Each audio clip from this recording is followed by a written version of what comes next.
வயநாடு நிலச்சரிவில் மீண்டு வந்த பாட்டிக்கும் பேத்திக்கும் காவலாய் நின்ற காட்டு யானை.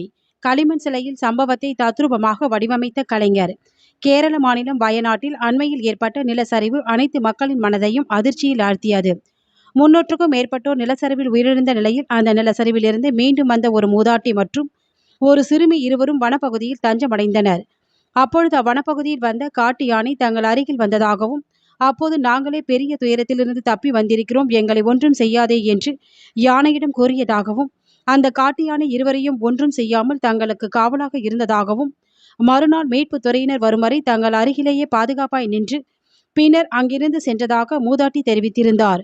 மூதாட்டி கூறியதை கேட்ட பலரது மனதும் உருக்கமடைந்தது.